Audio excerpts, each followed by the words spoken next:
Welcome, everybody. This evening, we already had an executive session, and the meeting was called to order at 5:30, and we have a quorum of Select Board members, and we did do the Pledge of Allegiance. So we're going to move quickly on to the next item here in just a second. But a couple of opening remarks, as usual. First of all, we have two people who are not here tonight. Shauna is away on her business, her regular job, and I'm Dick Brewer, the Vice Chair, and I've done this before a few times, but I might be a little rusty. Bear with me. And many sources not able to join us this evening. But we do have a quorum, and we will proceed as we usually do. The familiar reading of under MGL Chapter 30A, Section 20F, this meeting is being recorded. That's part of the protocol because some people don't like to be at meetings that are recorded. However, this one is recorded, and it gives the people an opportunity to decide if they will stay or not stay. So that I'd also want to just mention a couple of things. The snow is pretty much going now. It took a while, but even after the storm, town employees had to work and clean the roads and make them wider and get rid of all the piles that have been piled up. So this may not be the last time I do this or that Shauna does it, but we want to thank again the Highway Department for all they did and all of our employees who went through that aggravation of all those storms and missing work and so on and so forth. So once again, kudos to those folks. And I think some of you are aware that we have in the town of Westport, a hazardous waste day on Saturday, March 28th, I believe it is. And that will be at the old high school. You have to register online, and there's only so many people they can take. So the registration has started. I know that because I registered, and it was easy, user-friendly. And but you might want to do that. That's a great opportunity. There is an attachment, a flyer that says what they will accept and what they will not accept. So you should go through that. But this is something we do from time to time, and it's a great event for the town of Westport. The 30th? The 28th, that's 28th. Saturday, Okay, March yeah. 28th, yeah. I think I have the date on that. Okay, from the select board members, are there any other comments that you wish to make on this? Or the Not town yet, administrator? Okay. Then we'll proceed. So the next item is really item number 5, appointments and resignations.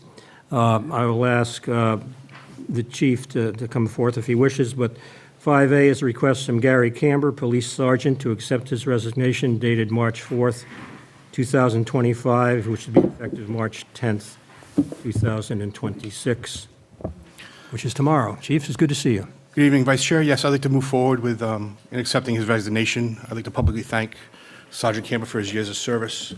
One thing that isn't known, he was in charge of training, which is extremely important, division with our department, so he helped shape and mold a lot of our officers here today. So I'd like to just make sure that's known with what he's done within our department for numerous years. Well, I knew him from the insurance business. Before he was a police officer, he was in the insurance business. Yes, that's correct. With a competitor company. However, we were sort of like kindred spirits, and I knew him from almost day one when I became selected. He's a lifelong resident of Westport. Still, his Great wife and guy. his children is, very. So we're looking forward to, with the exception of resignation, we're looking forward to him continuing his service with our town as a reserve police officer. Great. Well, I was hoping that would be the case. Yes. Okay, so what is the pleasure of the committee? Move we accept Officer Camber's resignation with regret and wish him well in his future endeavors. Second it. Motion made and seconded. Any discussion? All in favor, say aye. Aye. And passes unanimously. 3 people and present and 2 absent. Thank you. You have other items. Well, I'll go out of order here. With the, under item 6, the request, we have to make it formal to accept Officer Camber as a reserve officer, is that the? Yes, please. Okay. So yes, I'd just like to respectfully request the board to accept Officer Camber, Sergeant Camber, now retired, as a reserve police officer for our department. And the pleasure of the committee is? Motion to accept. Second. Motion made and seconded. Any discussion? All in favor, say aye. Aye. The motion carries unanimously of those here present. Okay, thank you, Chief, on that item. You have another item, too. One more, yes. It is a request from the police chief to promote field training officer Luke Suave to the rank of sergeant effective April 12th, 2026. Yes, so this is Officer Sauve right here. So we had a competitive testing process. We had 6 outstanding candidates. Each had their own unique skill set. The testing process includes a written test, an oral board, performance evaluation, years of service, education. At the end of it, it comes to a cumulative score, and Officer Sauve was number 1 on the list. So with that, Sergeant Campbell retiring now opens up a position for our command staff as sergeant, so I'm respectfully requesting the board to consider and approve Officer Sauve's promotion to the rank of sergeant. Okay, I think that's understood. What is the pleasure of the committee? Motion to accept Officer Suave as sergeant. And that would be effective April 12th. April 12th, 2026. Yes. Do I hear a second? Second. Motion made and seconded. Officer Suave, do you wish to say anything? This is your chance for public speaking. Good afternoon. Yeah, for those of you who don't know me, I'm Luke Salve. I've been on this department for about 7 years, and I grew up in Acushnet, and moving to Westport about 7 years ago, I've truly, I can call it home, and I love serving the people in this community.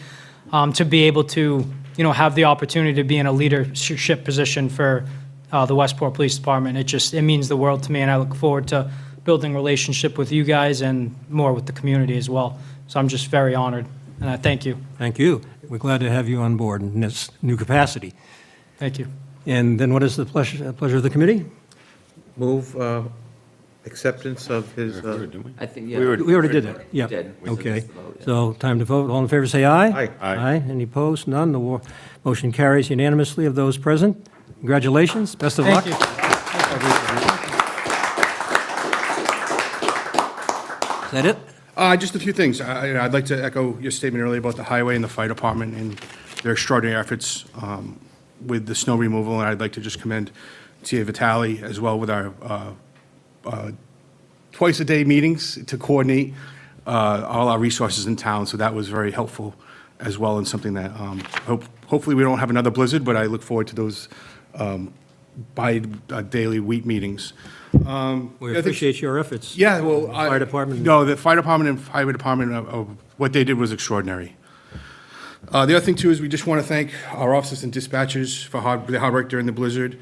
Our department just recently had, on our Facebook page, we had a basketball game versus Westport United basketball team, which was a great event, very well attended. We actually had a video made for it, so we're very happy with that. The other thing too is our department opened up the new full-time lateral police officer. So if anybody is interested in joining our ranks, we have a web link on our department page. So that's in anticipation of a future retirement coming in August. Well, thank you. Yep. Great. Good to see you. Good to see you as well. Thank you well. so much. I appreciate it.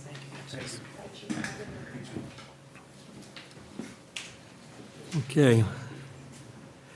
The next item is, I have to go back to 5B, which is a request from John Azevedo, Harbor Advisory Chair, to appoint Kevin Carter to the Harbor Advisory Committee. Will somebody be speaking to this? Mr. Azevedo, good to see you again. Thank you. The board's been short one member since last fall, and we've looked for people to fill this voluntary board, and Kevin comes to us with a vast experience as a sport fisherman and a resident up and down the river, and he's currently a deputy in the Shellfish Department and Harbor Masters Department. So we think it'd be a good fit. Sounds great to me. Motion to approve Kevin Carter to the Harbor Advisory Committee. second. Mr. Carter, do you wish to say anything? I think you covered it, John. I look forward to helping the group, and Yeah, that's it. Oh, glad to have you aboard, and thank you for your interest. Well, time to vote. All in favor, say aye. Aye. Aye. And that's unanimous of those present. Thank you, good luck, and thank you, Mr. Esposito. Thank you.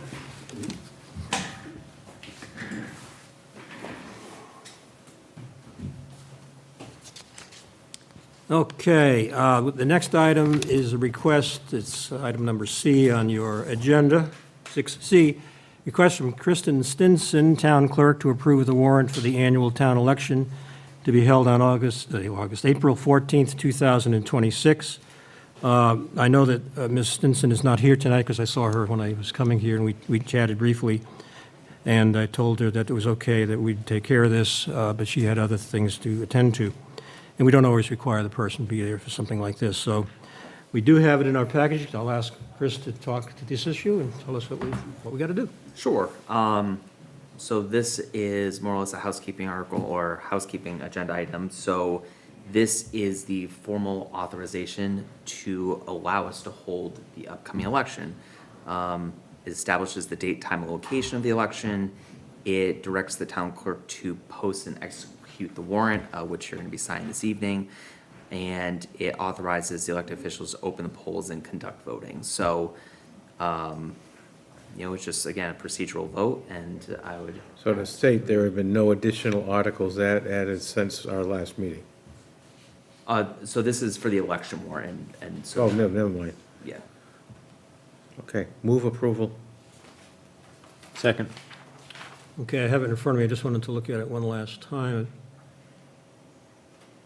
Do we refer to the old high school as the junior, senior high school? The former junior, senior high school? That is That's correct, the- yes. Okay. I didn't know if people might get confused and think about the new Yeah. middle school, high school. This is different, okay, and I think everything here is in order. It points out that the meeting is April 14th, as you know, and at 10 o'clock in the morning.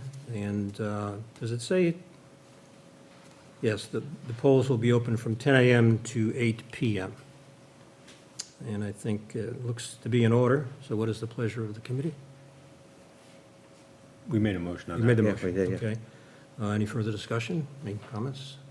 Nothing for me? Okay, all in favor, say aye. Aye. And that passes unanimously of those in attendance. Okay, thank you, that takes care of that item. Next item is D, a request from the Westport River Watershed Alliance to approve the following events during the spring and summer of 2026. I have to read these, if you will bear with me. There are 5, Cherry and Webb fifth grade field study on April 10th, 8 a.m. to 2 p.m. Second item is the annual Spring Electronic Recycle Day with Indy Cycle of Rhode Island behind Town Hall, 816 Main Road on April 22nd, 9 to 11 a.m., not to be confused with the hazardous waste on March 28th, sponsored by the Board of Health, just for clarification. Dune Hike on June 13th at 8 a.m. The fourth item is River Day at the Head Landing on June 20th from 10 a.m. to 2 p.m. And the last item is Summer Watershed Discovery Programs at Westport Family Beach from June 22nd to August 15th. Is there anybody here from the Watershed Alliance that wishes to speak? No? Okay. Well, I think this is pretty clear. What is the pleasure of the committee? Motion to approve Westport Watershed River Watershed Alliance events. Do I hear a second? Second. Chris, do you have any further comments on this item? No comments. Okay. Just, I know for the event here, we'll coordinate with them on that. Okay, thank you. Okay, all in favor, say aye. Aye. Aye. The motion carries unanimously of those who are present. Thank you. The next item is from the Director of Marine Services, Mr. Chase, to approve the Dharma Voyage Annual Regatta. Good evening, Mr. Good to Chair, see you. Mr. Vice Chair, members of the board. So I got a communication from one of the principals at Dharma. They asked me if I could take approval to you for their second annual Dharma Invitational Regatta. This is basically a rowboat race. I mean, you're probably all familiar with the Dharma crowd. These are beautiful wooden, I call them long boats, but they're all rowing boats, 8 to 10 crew members. And there are teams that come from all over the place. I can't recall how many there were last year, but there are probably a dozen. It's a race that began and will begin, pending your approval, at Spindle Rock. It goes out to the entrance of the harbor, and then it comes back into the harbor, up to the bridge, and then back down to Spindle Rock again. Last June, when this happened, Rick and I were just transitioning into the Marine Services Department, and we were tapped as being the guardian angels for the race. We didn't have to do all that much. It was very well organized, very well run. They had chase boats out there. We were just there to kind of deflect them. It was a very foggy day, actually, in that particular race. So it's a terrific event. This one is scheduled, pending your approval again, to happen on the 6th of June. And that's about all I can say about it, I guess. This is a terrific event, and this would be the second annual Dharma race. Okay, that's a great explanation. You have any comments?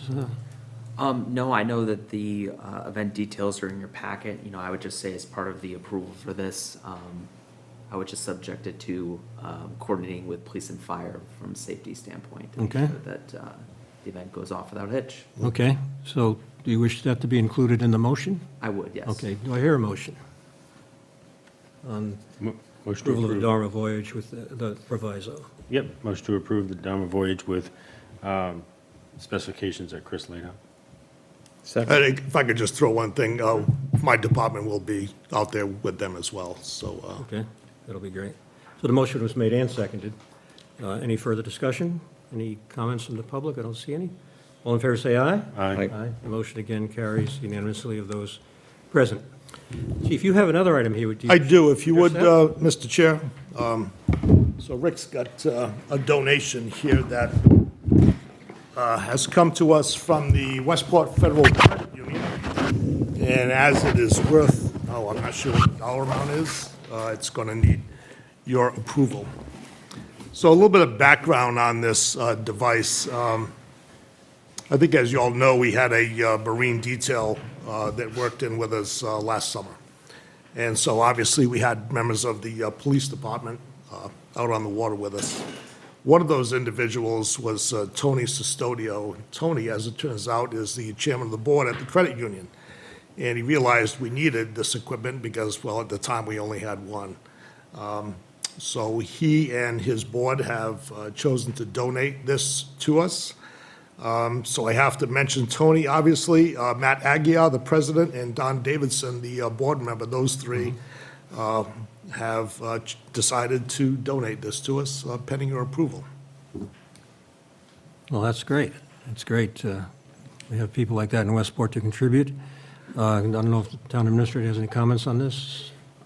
No, just obviously, thank you. Any donation to the town of Westport, helps us and obviously our operations. I would just say for this donation, it would just be a motion to accept. Okay.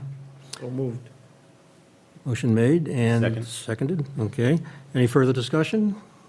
All in favor, say aye. Aye. Aye. Motion carries unanimously. Thank you. I need to add a little bit of color to this, Mr. Chair. Please. Rick has made sure that we are all up to speed on our credentials. So not only will we have one of these on each one of the boats that are underway this summer, there'll also be individuals aboard those vessels who know how to use them. Rick and I just did the first aid CPR AED with the Fishermen's Alliance over in New Bedford, which is not your run-of-the-mill vanilla first aid CPR course. This one was pretty intense. So I think the four of us are all pretty well up to speed on how to use something like this. So in addition to having the equipment, we've got the folks on the boats that know how to use them. So It's great. I got to say thanks to Rick for that. He's been the driving force behind all the credentials. He's got us doing classes all over the place, down the Cape, Roger Williams University. So he's keeping us hopping here. So Well, that's great. a couple of other things, if I could. Sure, please. On the 28th and 29th of March, there will be the Mass Safe Boating Course being held over at the police station. It's going to be taught by Rick and myself, and it's free. So this is a Saturday and Sunday event, starts at 8 o'clock in the morning, and usually finishes around 3 in the afternoon. And by the way, this is a requirement for anyone who wants to operate a vessel in Massachusetts State Waters, they're going to have to go through this course. So Rick and I thought it would be a great way to get to know the boating public up close and personal. And I think we both saw that this is going to be kind of like April 15th with tax returns. Everybody's waiting till the end. So we thought we might get a little proactive and start teaching it over here when we had the opportunity. A couple of other things that are happening here. The 16th of March will be the first meeting with the police, fire, DCR, and the Cherry and Webb folks. This is our preseason meeting to kind of get our act together for the coming season, to talk about communications, procedures, so on and so forth. The 13th of May, we're going to have an oil spill drill with Mass Department of Environmental Protection. This is a joint Westport-Dartmouth exercise, and this should be happening at Spindle Rock Yacht Club, although we haven't had confirmation on that yet. The state boat ramp is going through a, let's just call it a rehab. The Shellfish Hatchery is going through a rehab as well. It should be opening on the 1st of June. Rick is handling both of those projects, along with the oyster restoration project of the East Branch that you have all approved previously. So a lot of stuff going on for us, but if you need that boating class and you're free on the 28th and 29th, by all means, join us. Well, thank you for the informational items. Anything else? If not, any questions? Thank you for being here tonight. Okay. Have a good evening.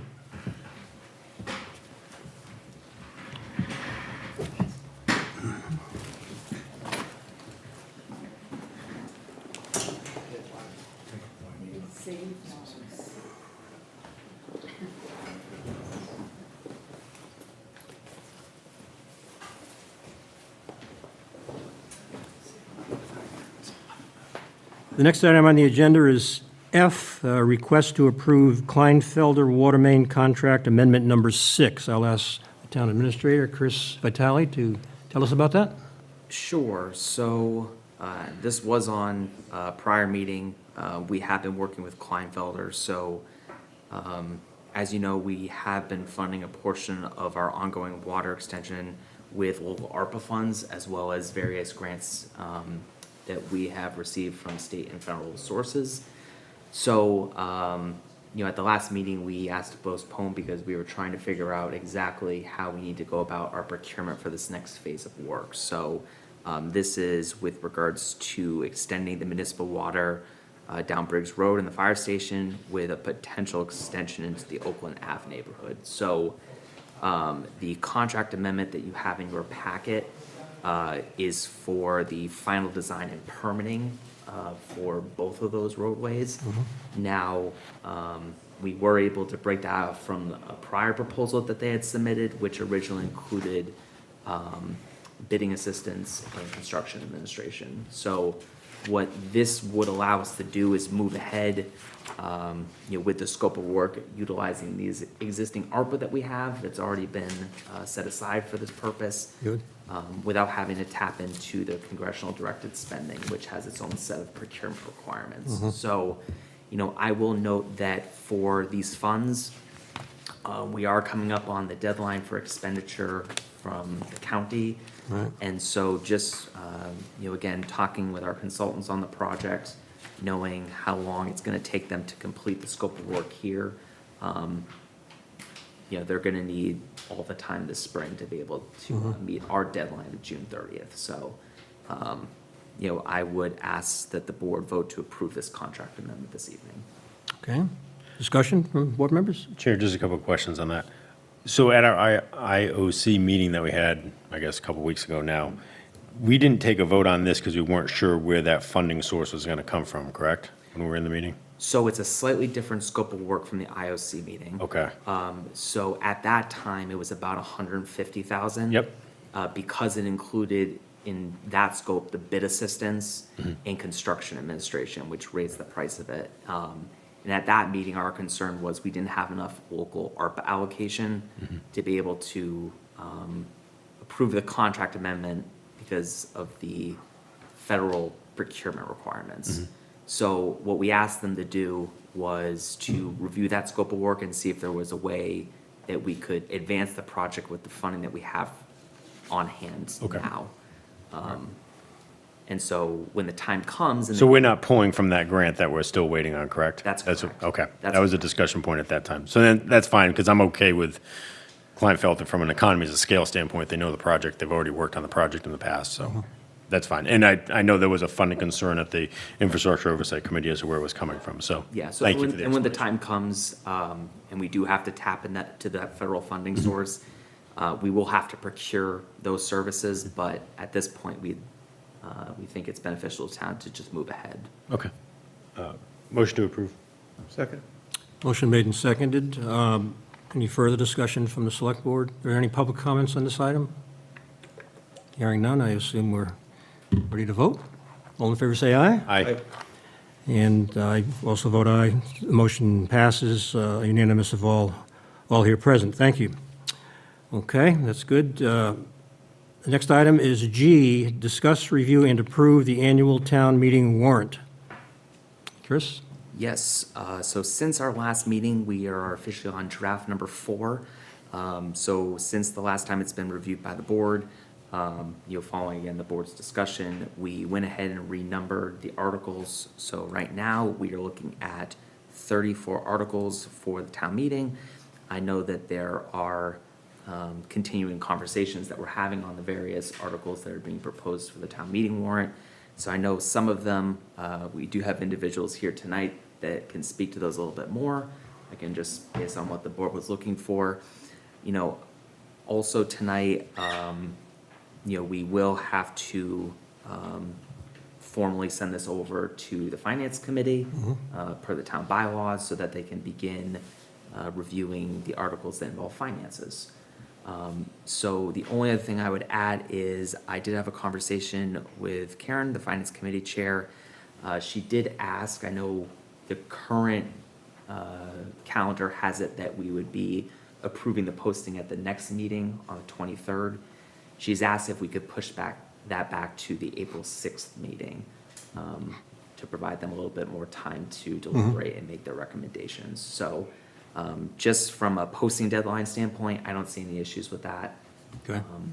If the board. I was going to ask, sort of, if there are no issues, then we can Yeah. consider that. Yes. So I know there's a few individuals here in the audience for a couple of the different articles, but, with that, and also answer any questions the board may have. Sure.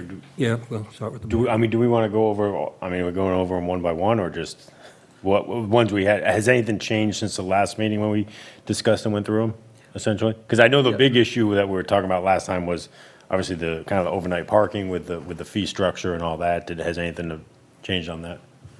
So with regards to the articles, so I have sent these off to council. Okay. So we're waiting on that one just because we're waiting for some additional guidance. But he is in the process of reviewing all the articles on the warrant. I think just in terms of how the board wants to take it, I know within the packet, there's a couple that are highlighted just based off of things the board said they want to continue the conversations on. One of them was the appropriation for the acquisition of foreclosed tax sale properties. I do also know that, I believe there's individuals here to talk about the CPC Okay. projects as well this evening. I was going to ask the committee, do you wish to go through each one, or just the highlighted ones as Mr. Vitale has pointed out? Yeah, go through. We were in Yeah. pretty level of detail last time. Yeah, we were pretty, I'm okay with it. I know there's been some questions about kind of the personnel bylaws, and I know there are some people maybe here to speak on those. And then obviously as you Yes. mentioned, the other, obviously, discussion item deals with CPC funds for some projects off 177. So those are the only two concerns that I'd probably have out of what's there. Okay, well, the ones you have highlighted, there's 4. Sure, if we want to just take it from the top and start at the tax title properties and I do apologize, I did not highlight the CPC, but that's also, I think, one that we'll touch base on. But we'll start with the tax titles. So this is, This is Article 20 for reference. okay. Good evening, everyone. We know who you are, but it's always good form to introduce yourself anyway. For the record. Sue Creighton, treasurer collector. Good to see you again. And just a public announcement, excise tax bills went in the mail on Friday. You should be receiving them today or tomorrow, Yes, I've noted that. due in 30 days. Duly received already. So I've proposed this potential article for town meeting. I currently have about 12 properties with our tax title attorney. And several, about 4 or 5 of them, people are actually actively, because of that, actively on payment plans. Recently had one paid off. The others are in various phases, trying to reach people and so forth, and doing research on those. If we foreclose on a property, going through the tax title process, it means that the town has to act very quickly with the new tax title laws to make a decision on whether they want to keep it or sell it. If there are any properties out there that the town chooses, it says this would be a very beneficial property for the town, whether it be for affordable housing or conservation reasons or recreation reasons, whatever the reason may be, that the town says we would like to keep this property after we foreclose on it, the town has to quickly come up with the funding and to pay for the excess equity. The excess equity being the cost in excess of the taxes due to the town, taxes, interest, and legal fees, land court cost, those types of costs. So just to come up with an example, if a property were a $500,000 property, and say their total expenses that the town has spent and that they owe $200,000 in taxes and fees to the town, that means the difference is $300,000 that the town would have to come up for that excess equity. Prior to the recent changes in the law, that money would be kept by the town. The equity would be kept by the town because the town would keep that property. With the new changes in the law, the former property owners are entitled to claim that from the town, and the town has to immediately, or within a very short time frame, come up with the funding for that excess equity. So that's why the purpose of the article. And what I did is I proposed this article and modeled it after the Ag Open Space articles. We had a couple of them previously that authorized us to borrow, I believe on those, it was $2.5 million, up to $2.5 million. But when we needed $300,000 to purchase a restriction on a farm restriction or something, that's the amount that we would borrow. We only would borrow the 300 as needed. And we did several different small borrowings, even though the article was for $2.5 million at the time. I think we had one for $2.5 million and then did another one for $2.5 million. So what it does is it gives the town the flexibility to borrow. If there were a property that was $1 million that we needed, we'd have the ability to borrow that. On the other hand, if we only needed 200 or 300,000, we would be able to borrow just that amount to purchase that excess equity in the foreclosed property so that the town could keep it for town use. I noticed this doesn't have a number in it, so is that by design, as you just explained? That is up to the board to determine. Usually, we would establish a maximum value on that. Yeah. Cap it at a certain amount. Like I say, the Ag Open Space, I think were $2.5 million each. There were 2 of them a few years apart. And what would you recommend? That is a tough question. Well, is it something we should research further, perhaps?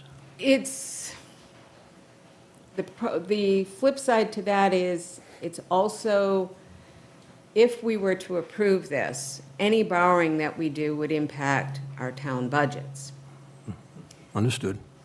unless we were to get the article voted excluded debt, which is ideally the situation that we would want to do. If we chose a higher number so that we didn't have to keep putting these articles on, it would be easier in that respect, but on the other hand, and only involve one, but the question is, would we get the excluded debt approval at the ballot? I'm going to be honest with you, put on my collector's hat and getting a general sense of the public, I don't think it's going to matter. I don't think we're going to get the excluded debt voted for this. So is that to say we don't really need a number here? Well, we do. We should have a number there, I would say. I'm going to throw out a number of 5 million. That would give us plenty of flexibility if there was say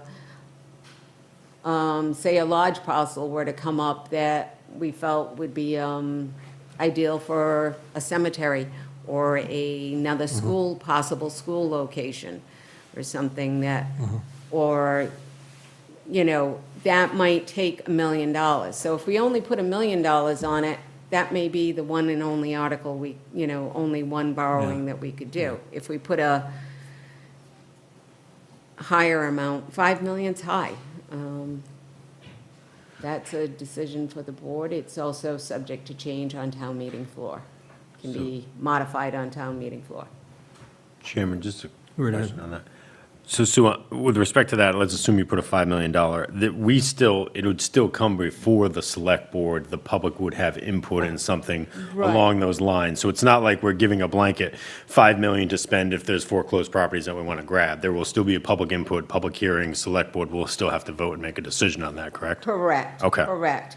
And. I think I'm just wanting to clarify that for anyone that was listening to that, like, oh, Right. great, now the town's going to go grab Yeah. foreclosed properties for Right. $5 million No, worth. we're not going to Okay. be grabbing foreclosed properties or anything real quick here. Majority of the properties, if they're a single-family dwelling, are probably going to be just as easily sold as kept, even if you had, because they have to be paid out at full value of the property, it doesn't even really make it affordable for affordable housing.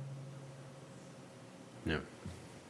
So the only, so that's where I would say for the most part, if it were a single-family dwelling, most of those I would assume would probably end up being sold, go through a different process after foreclosure and be sold on the open market and not taken for town use.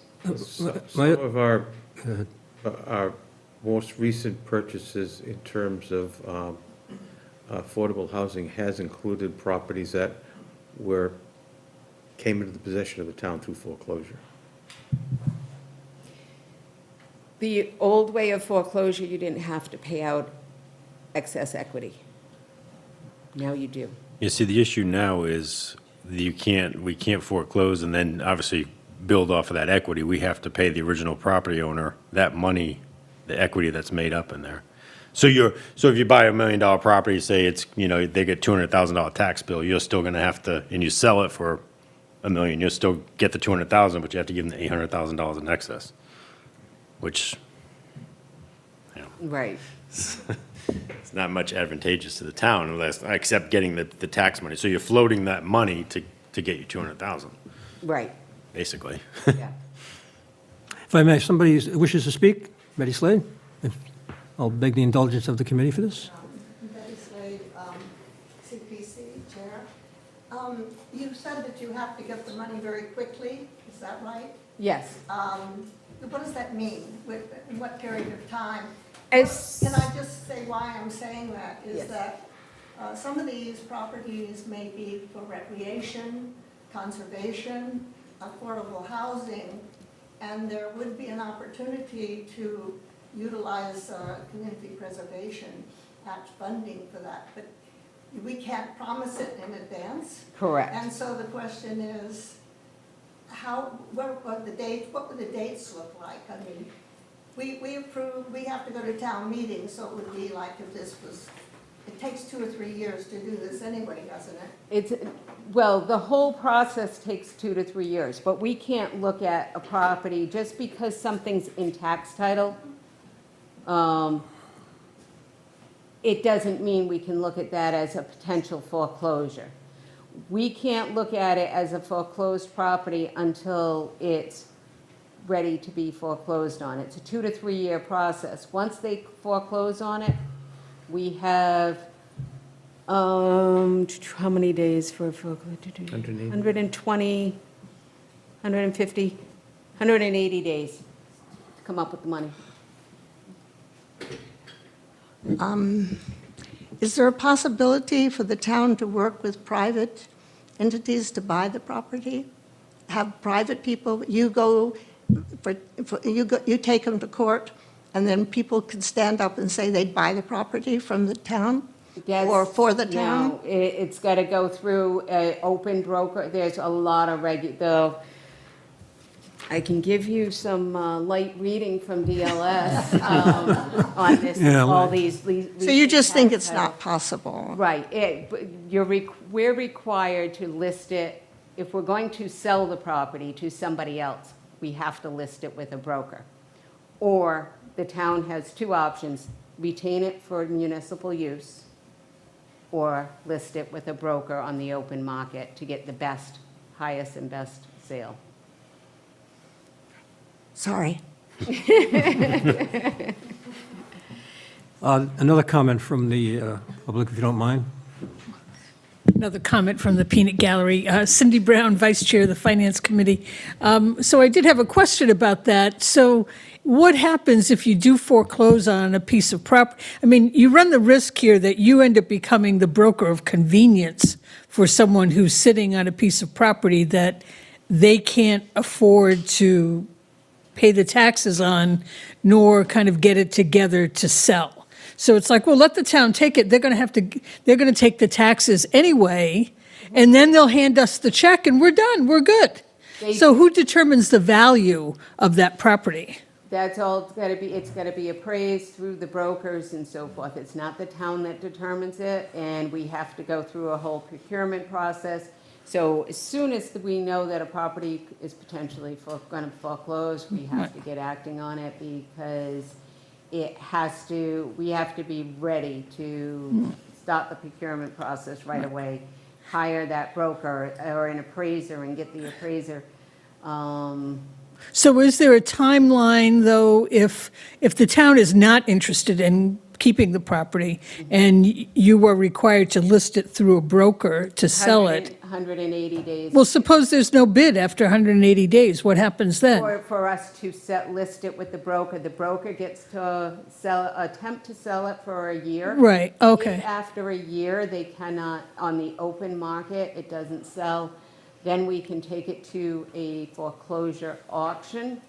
Oh, okay, all right. So and there is there's a certain way. guidelines to that. If Okay. it doesn't make at least a certain amount of the appraised price at that point, we have to go back and try to get a different broker and try to sell it again. Right. The town can't just take it over even then. Yeah, yeah. And as far as the impact to the budget, I mean, even at something as high as 5 million, you can have a regular mortgage on that. So it's not like you have to pay that money off in a 2-year or 3-year period where it's a very high amount, high impact to the budget. Even at 5 million, it's not astronomical, the amount of money that it would take each year to Right. pay towards that. I just know our budgets are so tight. Oh, sure, so, sure. I mean, and if we were to do, say we had one that came up in the spring and it was 300,000, we'd probably do a 1-year ban on the Right. 300.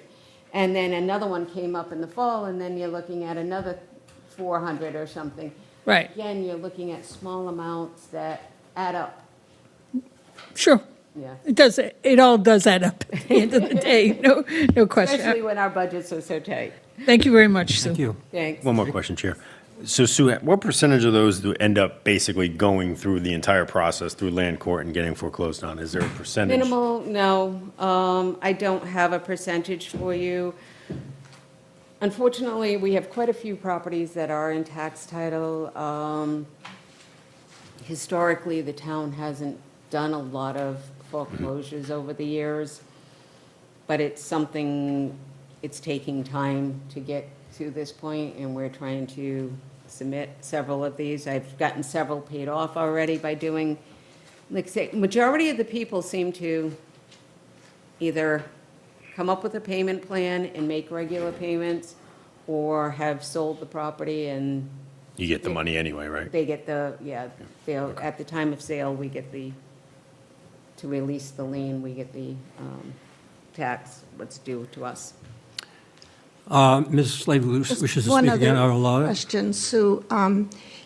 Once you go to court on this, can a private entity buy the property during that time If somebody has and pay the If it's taxes? been filed with land court, what happens is the town files with land court. They Yes. are given notice from land court. If that person responds, that person, the homeowner, would have to respond to land court that they would like to actively market the property themselves, or that they have a buyer.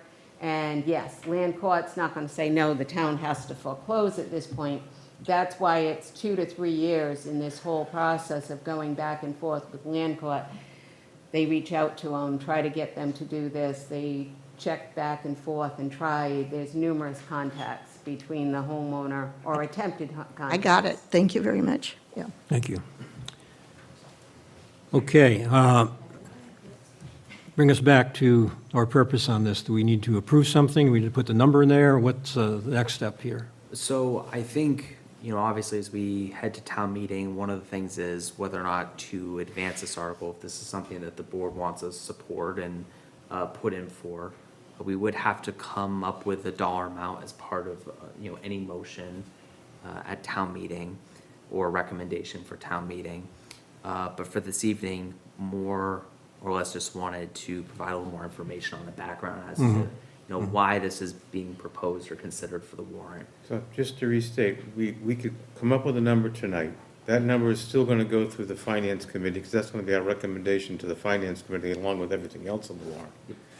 And then, if and when we get the money approved, it's not going to, it still has to come back to us again for specific projects for approval that we would then move down to. So this is not a process that, we're just approving a process. We're approving, putting a process for this on the town meeting warrant. That's right. We're not approving the project. We're just trying to pick a number that's realistic. Correct. There's no particular project in mind for this at this time. It's a case of having the fund and access to funds if the town, if and when something were to come available, the town could purchase it if they so chose. Correct. Chair, Yes, sir. I mean, I would make a motion to accept Sue's recommendation of a $5 million price on that, number on that, which of course can get changed, as we know, at town meeting. I'll second that. Under the assumption, thank you, and then just a further discussion, under the assumption that this always does have to come back before the select board, any property, there will be a public hearing, public discussion. It just offers the flexibility for the town to essentially recoup their tax dollars, so that's where I'm at. Thank you for the clarification. But regarding whether we should forward this at all, is clearly this is in response to a large extent to the change in law. Correct. And that's been, it's made it more difficult, for lack of a better word, to do these things, but you've got to make sure we do them right, and this is part of the doing it right, regardless of the number. Correct. There's a process here that is very specific to land court, things which I don't know much about, but I'm learning. So, motion made and seconded. Further discussion, any further comments from the public on this item? Seems like we're prepared to vote. All in favor, say aye. Aye. Aye. The motion carries unanimously of those who are present. Thank you for that Thank you. education. on land courts. Anytime. and- I've got plenty of light reading if anybody wants it. You've been very helpful. Thank you. Thanks, Sue. Have a great night. Thank you. Chris, I'll let you take us to, is it the next highlighted item here? So we'll move up just so that we don't lose track. So Article 17, which is the acceptance of the Community Preservation Committee report. I know Betty is here this evening to talk about some of those projects. Okay. Good evening.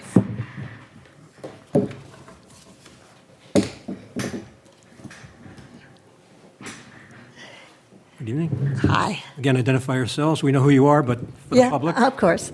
I'm Betty Slade, and I'm Chair of the Community Preservation Committee. Deborah Chialfi, Vice Chair of the CPC. Welcome. Thank you. So this year, we have 6 projects which have been approved unanimously by the CPC with our recommendation for acceptance. And they are in the 3 categories. They meet the criteria for CPA funding, open space recreation, community housing, and historic preservation. So we will be giving a handout at town meeting, which will explain more in detail, like we always do, so that the attendees will be able to know more about these projects. Information is also on our website, the CPC webpage of the town website. So the first project is what is called the Westport Land Conservation Trust Drift Road Conservation Area Conservation Restriction. It is 311 Drift Road. Actually, that should be in there. 311 Drift Road, could you put that in there? It is. Okay, 311 Drift Road. And it is a typical action taken by the town, the Conservation Commission, to conserve property that has important ecological resources, et cetera. And this is 28 acres of land, which has Kirby Brook on it, and it will be open to the public for passive recreation. And the conservation restriction is what we are purchasing. And we will do, the CPC will have an appraisal done to be sure that that is what it's worth, $300,000. The total project is $1.2 million, of which we are we're asking the town to approve $300,000 for a CR to be held by the Conservation Commission. And we have a member of the Conservation Commission on the CPC, so he's aware of it. The second project is the Westport Youth Athletic Association, 5 tennis courts with 10 pickleball courts on the 5 tennis courts. The WYA has been a wonderful asset to town. I know in 2002 and 3, one of the reasons CPA was passed was because of the WYAA. And so this year we have, again, individuals in town who've taken up the responsibility of trying to get tennis courts and pickleball courts for the whole town to use most of the time. I mean, they won't do it at night in winter, but they'll do it whenever they can because they were restricted. And the total project is $600,000, but they are going to provide in private funds $200,000. So we are asked to provide $400,000 from CPA funds. So that's what we've recommended to the Just town. question on the, this.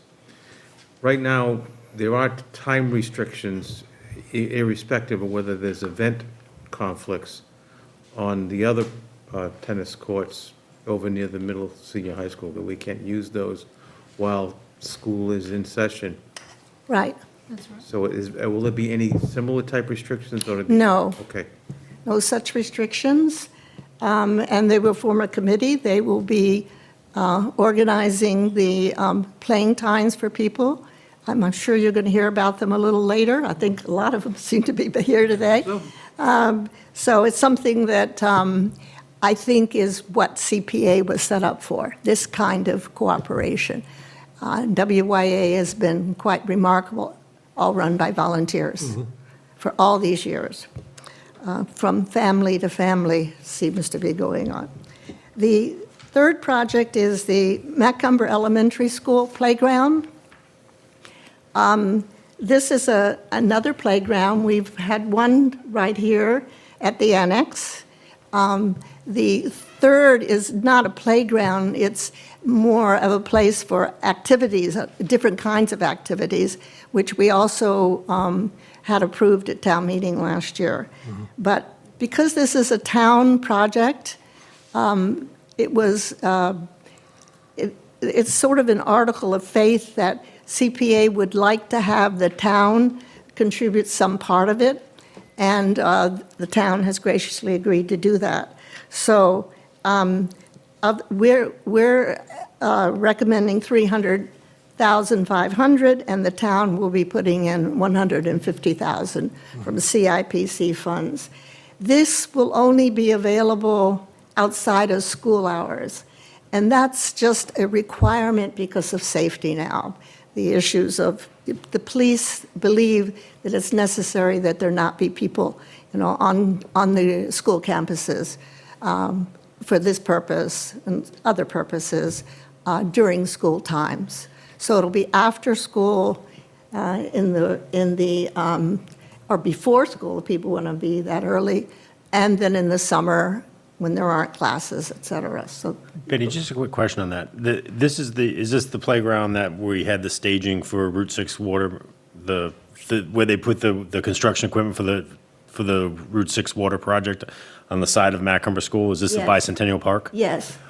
No. This one is not. Okay. This is not the bicentennial. Perfect. Thank you. That's a park. Okay. This is a playground. It problem. already exists. Okay. They're going to move it closer to the school, Perfect. again, for safety. And, as I said, it'll be used. And that's fine. My only question was the one Bicentennial Park currently didn't have any restrictions. I didn't know. No. 'Cause I know there's going to be some work done on this one as well. Yes. On the Bicentennial Park. That's right. Okay. Thank you. Funding's already been approved for that. Yes, thank you. Last year. The community housing, the Westport Affordable Housing Trust has asked for $300,000 for three purposes. $40,000 is for their housing officer and all of the legal, all of the kinds of clerical, the kinds of things that are necessary to run an organization like the trust. $60,000 would be used to what they call prehab, and that's basically some buildings already have restrictions on them, that the owners sometimes cannot afford to do things to preserve the building. It isn't we're putting in a refrigerator, it would be roofs and things to preserve the building. And so certain projects come up that qualify that according to the Affordable Housing Trust. The last is for the remaining funds are for the what we called larger scale, for example, 30 or more units. There's a fund that's been set aside, and this is allowed under the CPA regulations, a fund set aside so that they will have funding available in case property comes up. That's what I was thinking about when I asked Sue the issues. But it also will be in line with the planning board's housing production plan, and it will allow for pre-planning, not just, and for even smaller units, pre-planning, which is sometimes comes up suddenly and they need to have the funds. So they'll have a fund available for that. So that's $300,000. In historic preservation, we have two smaller projects. I'm sure you've heard a lot about the Westport Historical Society's new History Center. As they were about to paint and do things, they found out that the clapboards, the old clapboards had been completely, were in really bad shape. And although they've put, I think out of the total project, it was 1.2 million, they put in 500,000 out of that. And so this is, again, a joint town for the people. It's a private project. So we're asking for the town meeting to approve the 49,000 for clapboard replacement. And the last project is, we have recommended in the past several things to be done at the American Legion Hall on Gifford Road. And finally, they've come up with a plan for a ramp so that we will have ADA accessibility for the second floor. Good. And that's 35,000. We have to put in reserves. Each year, we have to put 10% of estimated fund revenues into each one of these categories. And since we used reserves, we are adding more reserves, 110,000, so that we get that 10% out of estimated fund revenues. Okay? And then administrative funds, we're asking for 40,000. We rarely use that much, but we might. So we need to, and it gets transferred. This isn't money that goes away. This transfers to the next year Yep. into the accounts. So those are our recommendations. Excellent. Questions from the Select Board first? And any questions from public participants? I think that was very clear, understandable, and we look forward to that at town meeting. Do we need a vote on this? No, so this is in our current draft, and we'll go from here. Okay. Okay, thank you. Thank you for being here. Appreciate it.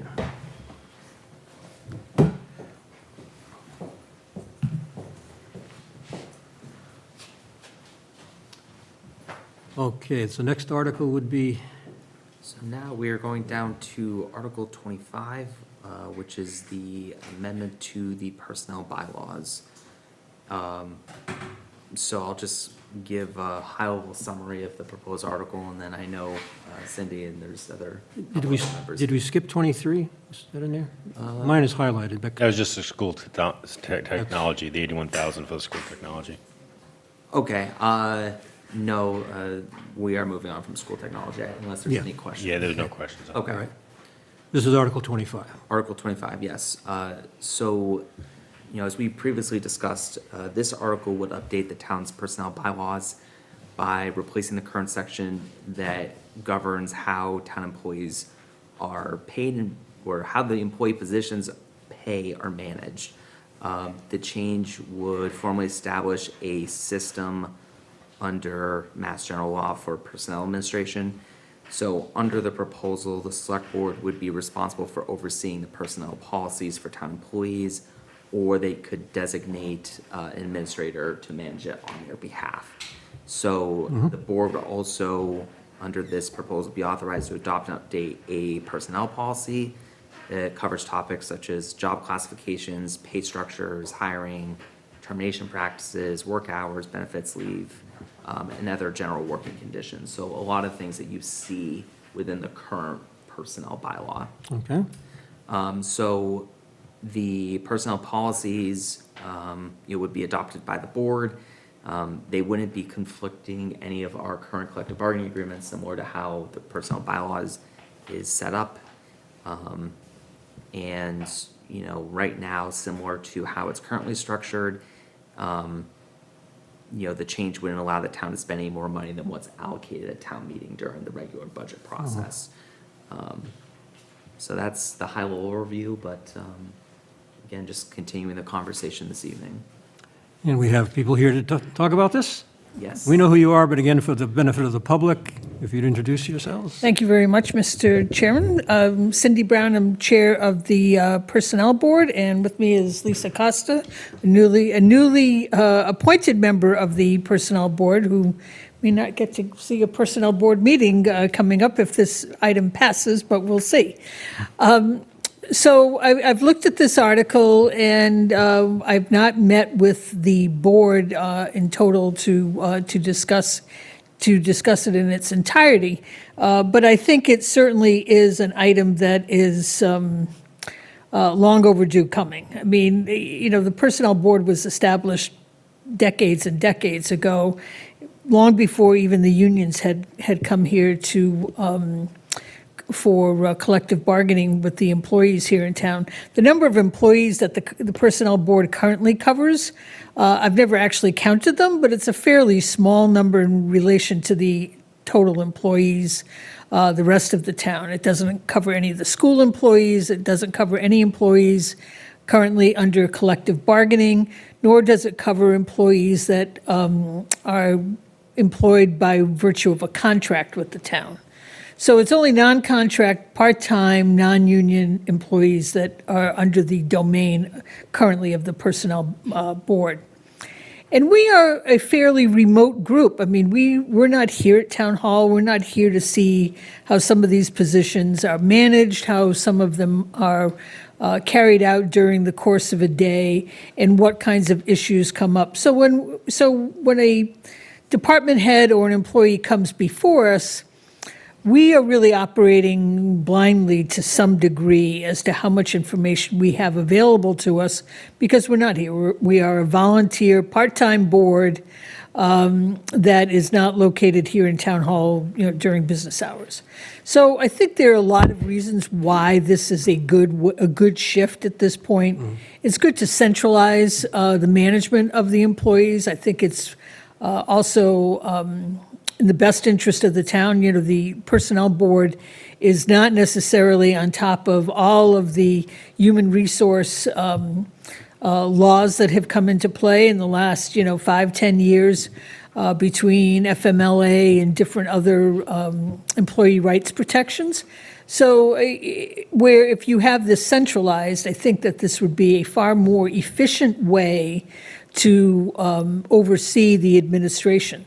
If you have one board that's managing the negotiation of your collective bargaining agreements, that's also the same oversight board that manages the other employees, of course that makes sense. Our Personnel Board has no information at all relative to what's in the collective bargaining or what's coming up or what some of the issues are. So we always operated a little bit of a disadvantage in not being as plugged in. So it's kind of a long answer to the many reasons why I think this is a very good idea to make this shift at this point, because it will be better for the employee to have someone available to them on a daily basis. You know, if someone contacts me that they want to come before the Personnel Board, I have to see if I can get a meeting together, if I can get a quorum of people together. It may be, I have to have a 48-hour posting notice. It may be a couple of weeks, where if their point of contact is someone here right in Town Hall, they can get perhaps an immediate answer to something that they may have to wait weeks for if they're going to have to deal with the Personnel Board. So I think just from an overview standpoint, it would just make a lot of sense. Lisa, I don't know if you have something to add. Sure. Being a new member, obviously, I did some due diligence as far as looking at, what actually a personnel board does, right? And based on the information that I got so that I could understand, have a well-rounded idea of actually what's before me as a member, in conjunction, obviously, with our leadership, is basically the personnel board is an impartial board. And I think it's kind of nice to have that rather than being all under one domain, with regards to the select board and people who actually work in the town. So I think overall, I think it's a good thing because we're not making a final decision. We're actually recommending, to the select board, and then obviously the select board has the final say. But I do think to have impartial members, making, recommendations to the select board, sometimes when you're not in the trenches, you're looking at it from an impartial leadership role, if you will. So I don't really feel that the personnel board has the final decision. I think they do follow the guidelines. Basically, I was trying to understand what actually Article 25 is, because there's a whole justification as to what it does And replacing the entire article obviously would remove the responsibility from the Personnel Board.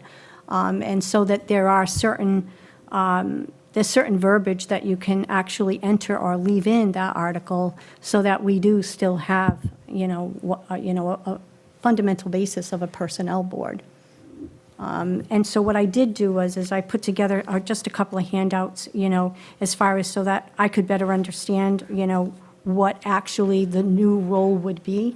Because I think our chairperson is right. I think eventually, if you're going to modernize, the human resources end of it, it would essentially eliminate the Personnel Board. So, yeah, maybe I can offer a little clarification. So, I think that this is one part of the broader discussion. When you look through the personnel bylaws, and, as this board knows, is any time that we need to make a change, we need to add a position, change a job title, we need to change a benefit that's outlined within the personnel bylaw, that's a pretty long process that we have to go through to go to town meeting to get that approval in place. And so, I think with what is being proposed here is allowing that to convert, rather than it being a bylaw, having it convert and turn into a policy. Now, I think as a policy, one of the benefits is, that's something that we can change and review over time outside of just, the town meeting schedule. If, for example, we miss, a deadline or we aren't able to have those conversations, we have to wait a whole calendar year before we can get those changes in place within the personnel bylaw. And sometimes, we're operating in a place where it's pending approval with no guarantee that that change will get approved. So I think what this would allow the board to do is continue the conversation, look at the policy, a newly created policy, and say, at that time, with obviously input, and this is the first conversation, but, with the personnel board, a formal recommendation in terms of changes that maybe the board would like to see. And that obviously would go back to the select board. And if this is something that, again, is approved and we move forward with, what does that first draft look like of a personnel policy versus the bylaw? What I think this does is it provides us the flexibility, again, to look at those things and update it as, after the discussion, if it makes sense for the town. But again, I think when that time comes where we actually sit down and we say, what is the policy that's going to replace this? I think we would look for, input from the personnel board in that, especially as it relates to the charge of the personnel board, if it's, continues to remain active. Right. Yeah. But am I correct, Madam Chair of the Personnel Board, that this comports with your vision and your procedures that you seek to further? The information Personnel that Board? Lisa handed out, No. Talking about. the bylaw, the policy issue. Yeah, the- Yes, absolutely. I mean, it is very cumbersome to go through the process at town meeting, as Chris said. Something is changing, a job description, changing an employee's classification within the rank, creating a new position. It technically has to be approved by town meeting. Now, the bylaw does include that the current bylaw does include that you may continue business based on the fact that it would be approved, like it's pending approval, as he said. I don't recall anything that's ever been denied at town meeting, but anything could happen. So you do go on the basis that it's going to be approved. Well, if you have to operate on that basis, it seems kind of crazy that it's like, well, we're going to just assume that it's going to pass, and we're going to just keep doing everything that we're doing, and then, it doesn't pass. Now what are you supposed to do? If you've hired someone or you've changed their job classification, because it's all within the capability within the current bylaw that you can do that pending town meeting approval. Seems kind of silly, and it's clunky. The current system is clunky. I think it would be a lot easier if the town administrator, your board, had a lot more input as to how this was going to work, and whether or not the Personnel Board ultimately gets phased out, I'm making that assumption that it would be, and I don't think that it would be necessarily a bad thing. My opinion, like I said, I've not talked with other board members about this yet, but they were all invited to attend this evening. But I think it's just something that it's about time that it happens. Other communities have, abolished personnel boards and really don't use them to the extent that our board is used. But that's not the question for tonight. Right, And it's not correct. the question before Right, us. but I'm in full favor of this article Yeah. as it stands currently. Well, it seems it would clarify things. Absolutely. And make the Personnel Board more effective and more meaningful, and be able to administer decisions on a more timely basis and have them enacted. So I just wanted to make sure you were in agreement as the chair of the Personnel Board. Absolutely. Through you, Mr. Chair, it actually makes it clearer. I mean, the graphs, the handouts, the handouts are going to be at town meeting. I think it'll be instructive for people during the discussion portion of it. So I was having a hard time getting my hands around what you were talking about until I got the handout. Okay. It makes sense now. Okay, again, this item doesn't require a vote. This is part of the package you're going to be sending along, right? Yes, that's correct. So I know we had talked about just continuing the conversation, get a little more information on, the intent, the language of the article. Mr. Chair, just one more question, and that's for Chris.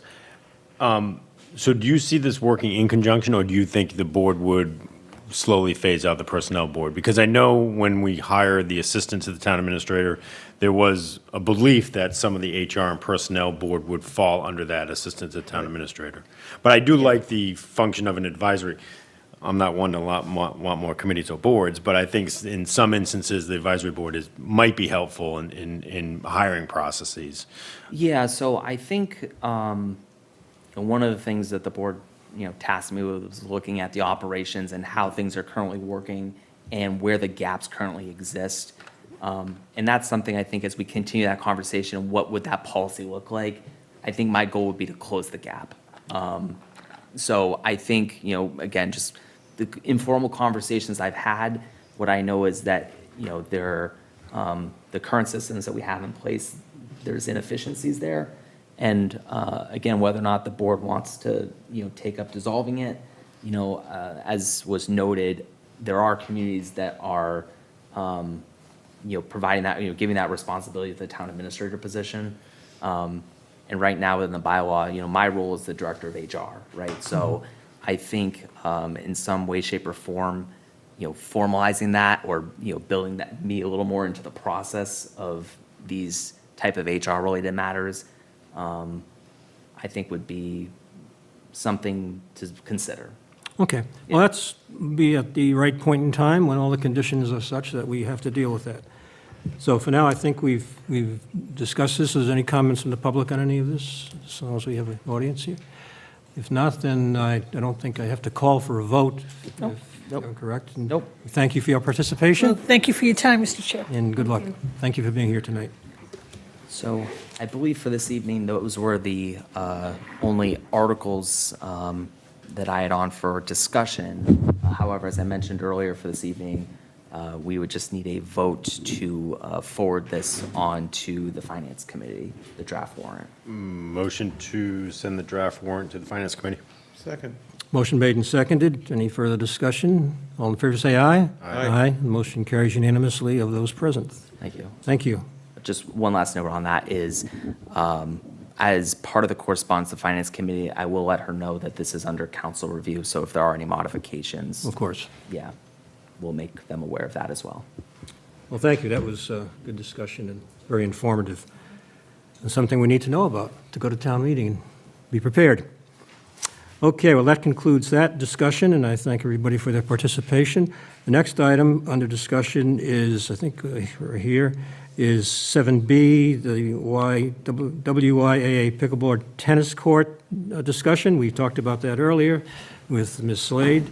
And maybe, Chris, I'll ask you to introduce the topic, and then we'll introduce the participants. Of who are course. presenting. So as we talked about a little bit earlier this evening, and I'll actually defer to Jake Yeah. here in a second, but this is something that's being considered for consideration as part of the CPC articles.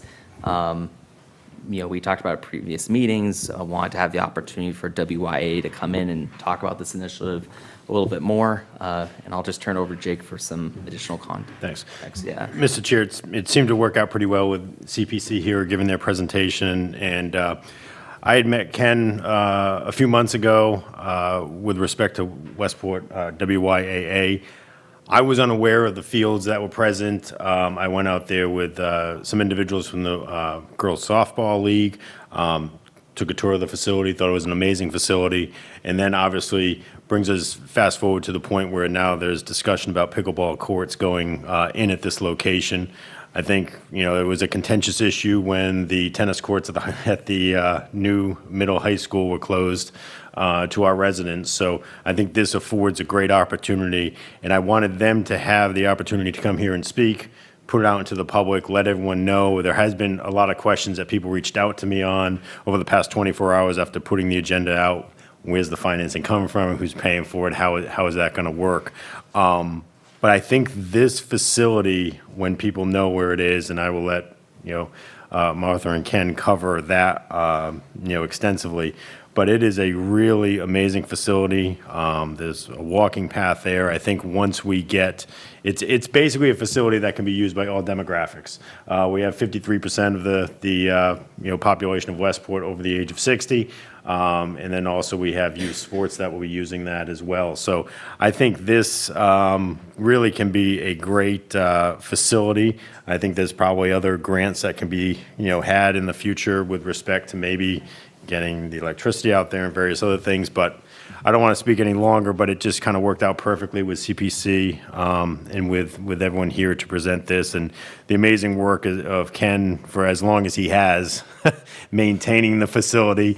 I think he'll tell you his kids were not even born when he started the process, and now they're all in college in a way. So I'll let him give the story. But again, I think that this will show kind of a concerted town effort, and I think maybe even the town takes a more active role in the facility when people see, and hopefully if this goes forward. So thank you, Mr. Chair. Okay, well, I know who you are, but if you can introduce yourself for the wider audience out there. Go ahead. Ken Sullivan, President, Westport Youth Athletic Association.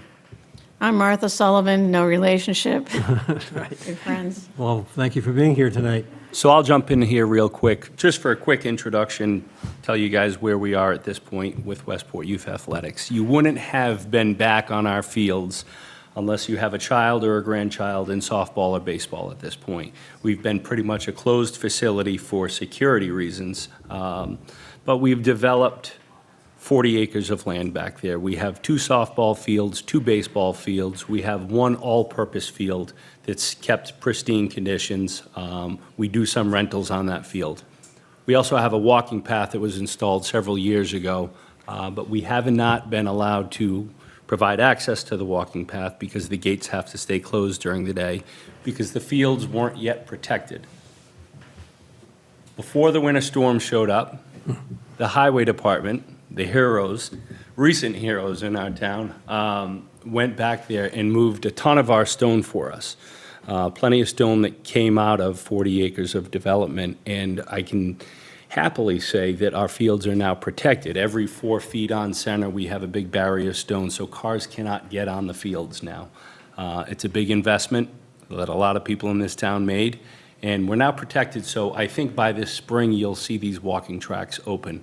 Right now, it's 3/4 of a mile, give or take, and we have room to expand that as money comes in. So it's going to be a place, go back 10 or 15 years ago, we decided, more than just fields for the kids, we have all the space. Let's make this a town field. Let's make this a town complex, right? So perfect segue, or perfect timing this year, we're going to open up.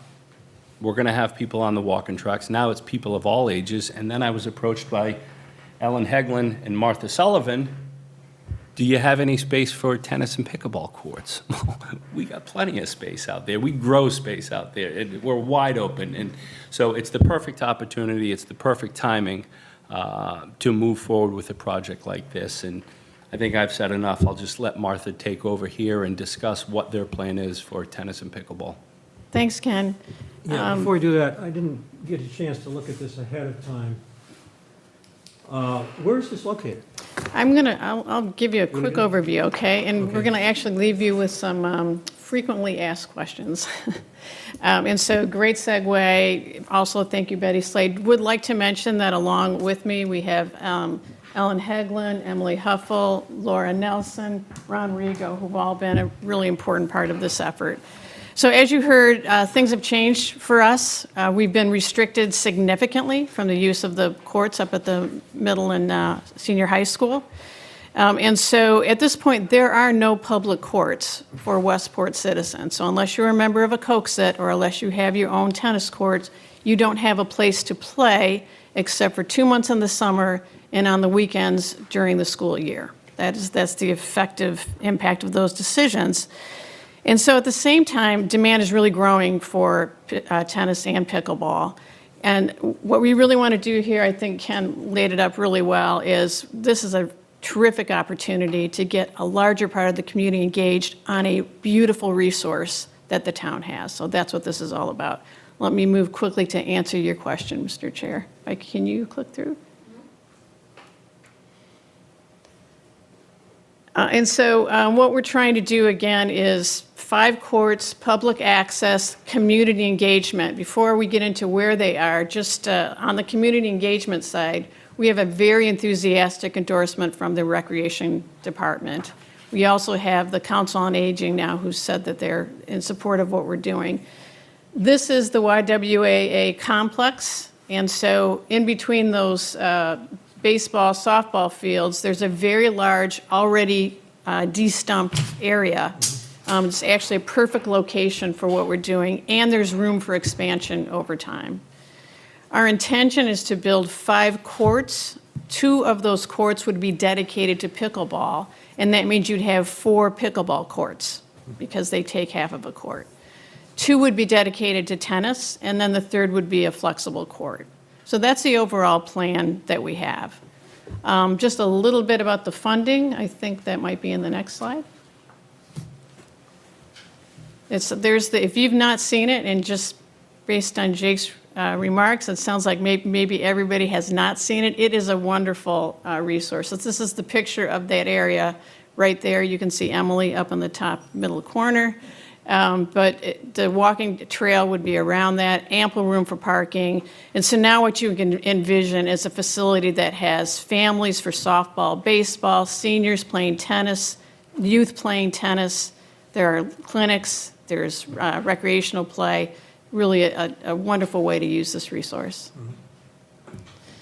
So where we are on funding, we're budgeted, actually, we think right now we're at about $650,000 to $675,000 for the project. So that includes the base grounding that we have to do, the asphalt layer we would put on, the painting, the fencing. And we've already, as you heard, been approved for $400,000 from CPC. So that was a really important way for us to move forward. We want our funding, we're dedicated to making sure that funding is private and public. So we're looking at additional grants. Laura has done a terrific job on that for us. We've engaged with USTA now, who are looking at possibly giving us a grant, and others. We have a private pledge for $50,000 of match for any other private donations. So we're well on our way, lots more to do, but we think this is a highly viable project, not only from the standpoint of a resource for the town, but the finances behind it as well. Let me just click one more. And so we do need your help. I think the first thing we would respectfully ask the board is to voice your support for this at the town meeting once you understand what we're doing and hopefully can get behind it. we will have to fund maintenance on top of the capital investment for the courts. And that maintenance is probably going to range between $3,000 to $7,000 averaged over years, because that includes resurfacing, which typically you do between 4 and 8 years. So that's included in the overall. So super excited about it. Going to pause here and answer any other questions. Could you go back to the slide which has the baseball fields on it? Sure, I think we can. Is that a quick question on that? I think it's the Oh, next the one. one before. There you go. So Route 77 is up there that way and goes across like that? Yep. That's This right. is south of Route 177. And the pickleball tennis courts are You see where the green square up on the right there? over there. I should have pointed that out. And what, I was going to ask you, to the left of that, what are those spaces there? That's your parking, Oh, okay, yeah. And there's plenty of Actually, it. undeveloped parking area right now. okay. All right. We have, Yeah. I just wanted, I wasn't sure. So is it going to be like the soccer complex where you have,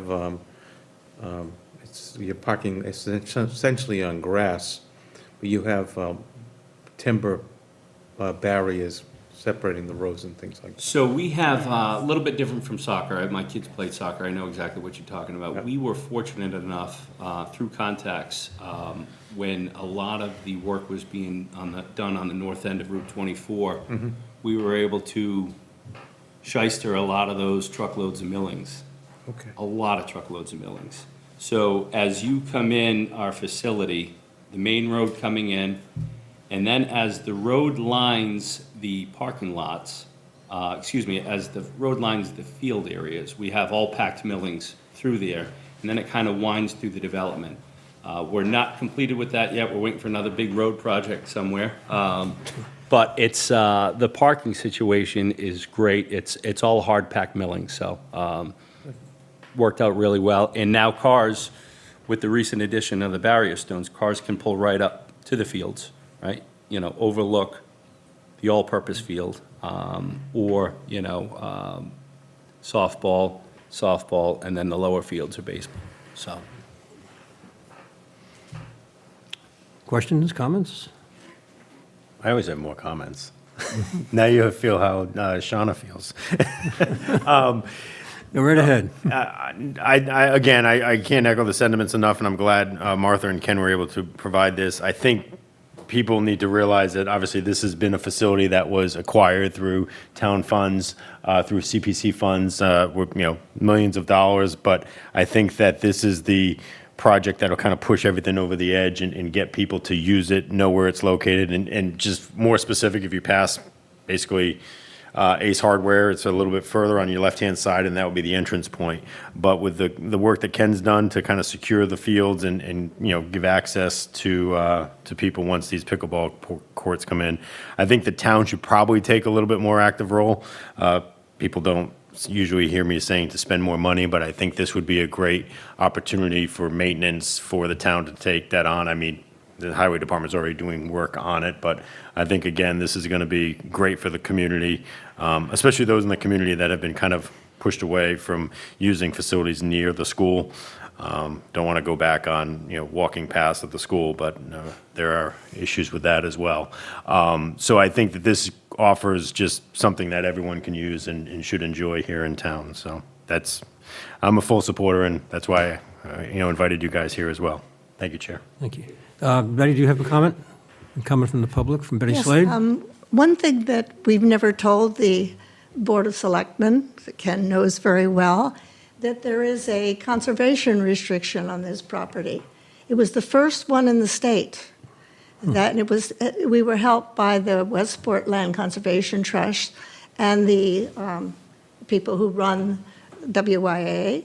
And what it does, this is town land, but it means it has to be used for recreation. It can't be sold unless it's for recreation. So we have protection, and that's very important for recreation, because people could sell it and so forth. So I just wanted the town to know that. It's a definite asset. And when would that have been, that first conservation restriction? When was it? 10 years? 10 years ago. I did it terrible, we haven't even talked about it. Well, I get the updates from them every year. but Yeah. I want to say I've gone through at least 10 updates with them. Does the land trust hold the restriction? Yes. Yep. The land trust holds the restriction. Yeah. So Great. it's very important.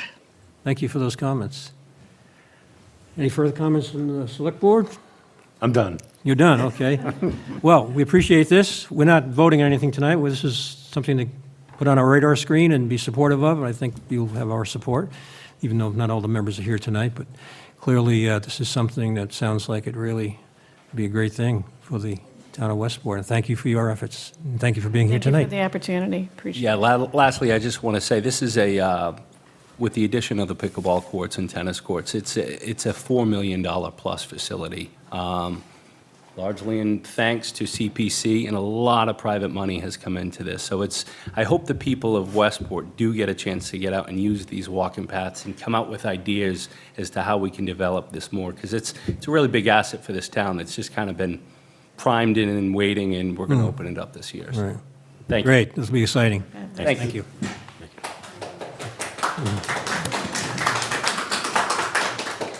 Well, thank you, very informational. Okay.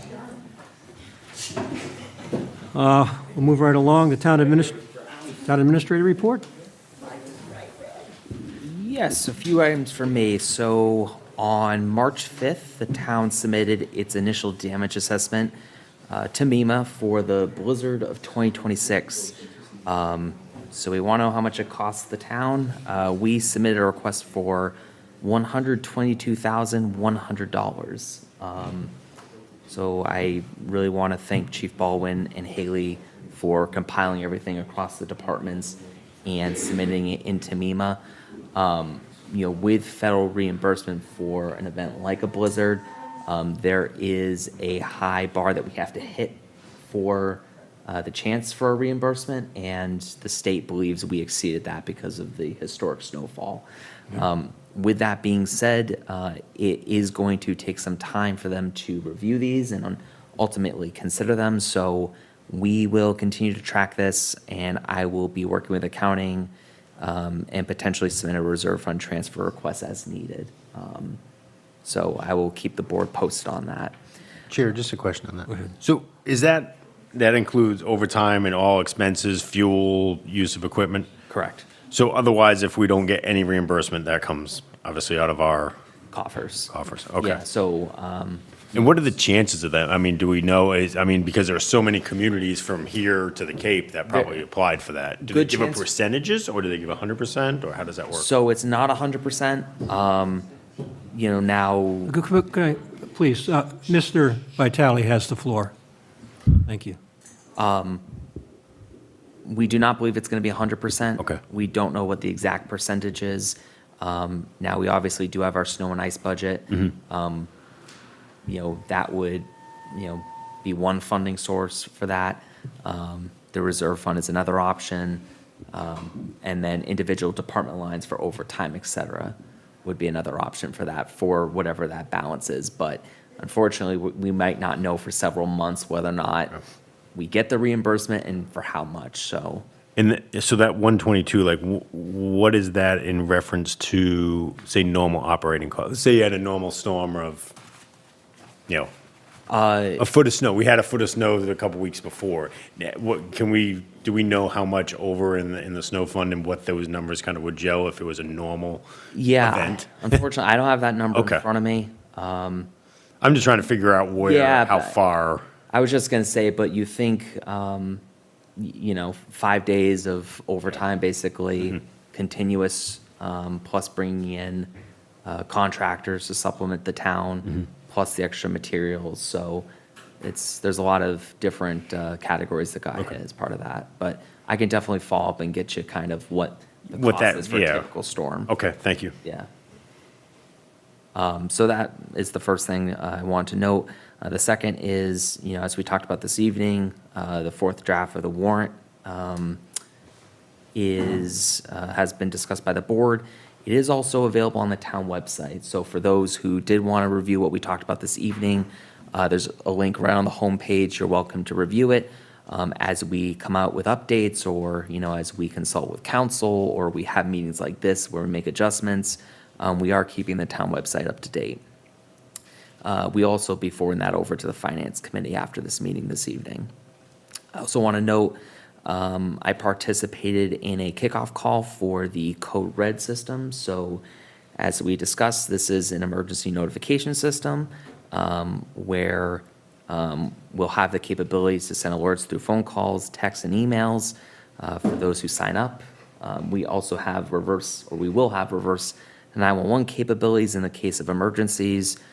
We plan to use this for outreach to the public as well as to better communicate with our staff. So more information to come on that, but that'll take place over the next couple months.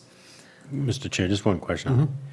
What type of, is it like character limited, like a Twitter, like how long can you put out a paragraph about, the storm that we just had, whether there were road closures or where you could go, where you couldn't go?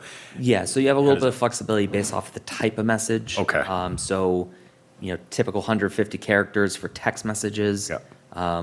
For those who register, we can send, a full briefing to your email, as well as when we make a phone call, that can really just be as long as the message is. Okay. So we have a little bit of flexibility in that. How do you see that? How is the opt-in for that to get to basically inform people about the Code Red? Yes. What are our thoughts on that? So when the time comes, there will be a public portal where people can sign up for that. In terms of staff, there's a separate staff portal, as well as, our office will obviously have the capability for staff to create accounts for people as well. So I think, when you think about onboarding, Yep. This would just be something that we do as part of that process for the community. Again, we're going to get the word out, and it's going to be for, routine messages, it's opt-in. And how long is it? Is that sign up anytime? You don't have just a front end where you can have a couple months where you had to sign up for it? Anytime, so. Because I think what a good idea for that was, and, a perfect example is my mother was 74 years old, doesn't have Facebook, doesn't go on the internet, none of that stuff, where she received basically the census, right, each year, and the town clerk included a little flyer in there. Yeah. I know we're probably, whenever this implementation is, I think that, everyone opens it in the area, everyone sees that. So I think that would probably get you most bang for your buck because of, again, you've got people 70 and older that won't see a Facebook post or various other things. And then Yeah, absolutely. you're not going to mail every person either. But I think Yeah. just figuring out, I think it's a great idea. I think it's, fully supportive of it, just figuring out how to get the most, signups on that. Agreed. Good points. Last couple things is our highway department received notification that they were awarded funding through the Complete Streets program in the amount of $499,800. And so I just want to congratulate them on that grant. Also, Hey, Chris, just that grant, that's, I think they were talking about fixing a lot of the sidewalks on Sanford Road. that is correct. I know there's been a lot of concern with ADA and sidewalks on Sanford Road, and I know Chris Gonzalez did say that that grant is gonna go to kind of finish off those sidewalks and a lot of that road work on Sanford, so I just want to include that, because he said that was their goal if they were able to get this, and usually very few communities get that, I think, as you know, so. Yeah, so very fortunate, and congratulations to them on a successful grant. Just two more things. We did receive notice from the state that, pending approval from the legislature, the Westport's Chapter 90 apportionment for FY '26 is $1,152,933.34. So a nice healthy budget for this year. And lastly, just because we did receive this coming in, there is an Ask the Candidates Community Q&A Saturday, March 28th, 12 to 2, is at the new Middle High School Auditorium, 400 Old County Road. It's hosted by the Westport Commission on Disability and Westport Shorelines. That's it for Should me. be exciting. I will be there. It should be. You're on the ballot. We'll be asking you questions. Yeah, that's okay. That's fine. Thank you, Chris. Thank you. Okay, moving along, the next item is approval of minutes, and I'll leave that to Jake. for- Motion to approve the February 22nd emergency meeting that we held. Second. Craig Dutra. No, we're not in executive. Second. No, fine. Okay, motion made and seconded. Any discussion? All in favor, say aye. Aye. Aye. It passes unanimously of all present. Carla? Then a motion to approve the February 26 meetings, which I reviewed today. Motion to approve February 26 minutes, excuse me. Second. Motion made and seconded. Any discussion? All in favor, say aye. Aye. Aye. That motion also carries unanimously. Thank you. The next item is the report on the bill warrant. I think that's my responsibility here. For those of you in the audience who are wondering what this is all about, it's not town warrants, town meeting warrants. A member of the select board every 2 weeks has to sign warrants that enable the government to function, to pay bills, payroll, things of that nature. And I was designated to do that. Craig is my backup, and it's an interesting task. But anyway, this does not require a vote, simply for the record. And this week's was, it was the week of 3/6, $2.6 million. Everything was in order, and so I certified that on behalf of the Select Board. Next item is selectmen or Select Board member liaison committee reports and suggestions for future agenda discussion or action. So I'll start with Craig. I think that nothing has happened since the last meeting in terms of meetings that I attended. I can say that the Affordable Housing Trust will be meeting next Wednesday. Okay, got it? Yes. Okay, and my meetings were a little bit busy. I attended the meeting of the Open Space and Recreation Committee meeting, which has as its objective the updating of the town's open space and recreation program. That's a work in progress. And I met with, I'm a member now of the Commission on Disability, and we covered a number of items there, including what was discussed earlier about the candidate event. The Audit Committee, we have received the audit from the town auditor, and the Audit Committee will be discussing that on March 30th. In terms of, this is also items for future agenda discussion, I continue to talk about the old high school. We know now that the Long-Term Building Committee has completed their work, and now it's in our area, so I'm going to keep talking about this so we can keep this on our radar screen and then start to deliberate about the item, where we're going with it, and where we can go with it. So it has not been forgotten. I know I've had a lot of people asking me what's next. What's next is for the Select Board to take over the project, which is always understood to be the case, and now we're there. So we will get at it. And the last item, Chris, this is for you. I didn't discuss it ahead of time, but we need to develop, on your behalf, or on our behalf too, goals and objectives for the town administrator. So I have not forgotten it, and I will ask Shauna when she gets back to begin working on that, and she'll probably assign it to one of us anyway. Just one note on that. I know as part of my implementation plan, I plan to come before the board with my 90-day report. So I think that that's a good kickoff to that conversation. Okay, good. Thank you for mentioning that. Okay, so I'm all set with those items, and Jake? I don't have any updates, but I do agree with you on the old high school. I'm happy that it's going to come back before us. I think it gives us the opportunity to address it and do what we think is right on that. I think there's still a study out there that we approved for $3,000 for Council of Aging to use a specific portion of that. And in my opinion, I think what that number comes back with, we go in there and allow them to use it and then craft, plans after that. Yep. I think it's been looked at as a grandiose Taj Mahal that I don't think was ever going to be doable in this town. So I think there's little steps that can be made. So I appreciate your sentiments of it coming back under our purview.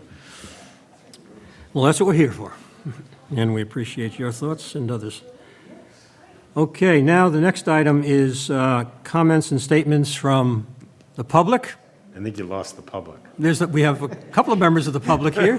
Listen, I wasn't going to abandon all of you. Thank you, Lisa. Had plenty of public participation. Okay. Well, thank you for being here. No worries. I call attention, this is item number 13, to the boards, committees, commissions vacancy list. It's always there. I do want to add one, though. The Commission on Disability has one more vacancy, I believe. We do. So that's not been listed here for some reason, but we'll make sure we get it on there. Yeah, I think it's because we did have a young lady who was actually going to join us, but due to extenuating circumstances, she wasn't able to join us. Oh, okay. So, yeah, So is it good that we should repost this, right? I think so. Yeah, good. Yeah, we'd like to get the other member as possible.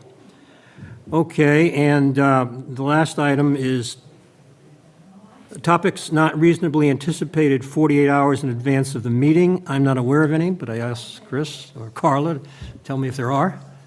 Nope, we're good. Okay, well, and that looks like we've had our executive session, and I think now is time, as it says here, to think about adjournment. Mr. Chairman? I second The race to adjourn is on. Let the games, second it. let the games begin. Mr. Dutro wants to go home. Motion made and seconded. This motion does not require debate. All in favor, say aye. Aye. Motion carries. We are adjourned. Thank you for your participation. I enjoyed it.